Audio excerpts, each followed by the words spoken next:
अपना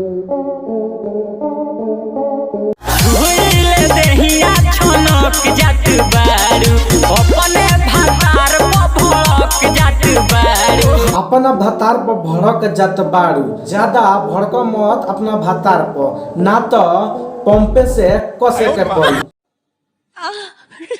तनी कमे कसी हो कहीं फाट मत जाए। ये गान जितना कसे के बकसी पहिले पिया के सैया लसी, जितना कसे के बकसी सैया पिया के लसी बिल्कुल कसाई होई।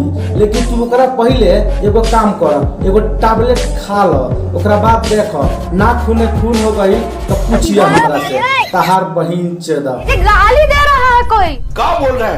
बहिन चोद बोल रहा है। पहिले पिया के सैया लसी, लस्सी पीहन हमारा लड़वा ना पियो नहीं। होतानी हम रउआ कबो ना बुझाई, ओही से सब सिस्टम ठंडाई। वही से सब सिस्टम ठंडाई, ओसे मेन सिस्टम ना ठंडाई। तू हमरा लगे आव, ऐसन पहले ठंडाए चाहे ना ठंडाए देह गारंटी सुन हो जाए। मुझे अपने घर जाना है। भाई साहब कुछ ज्यादा नहीं हो गई?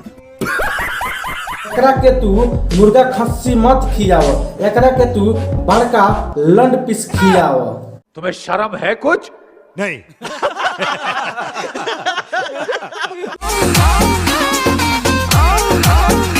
हाँ इहे साउंड आवेला कसला के बाद। इतना कसे के बकस जौन तू साउंड अबगे निकाल तारू,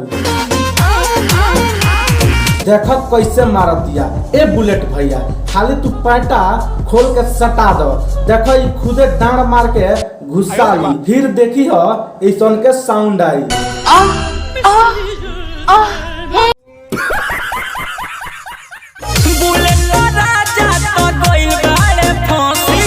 बुलेट राजा फसल नहीं खन भौजी तो कसवावे खातिर वही बात से बेचैने बिया, लेकिन तू ही नहीं कर पसंद भाग मनावा हम नहीं की ना तो ऐसन कस्ती कि लाड़े पर दांत चिया।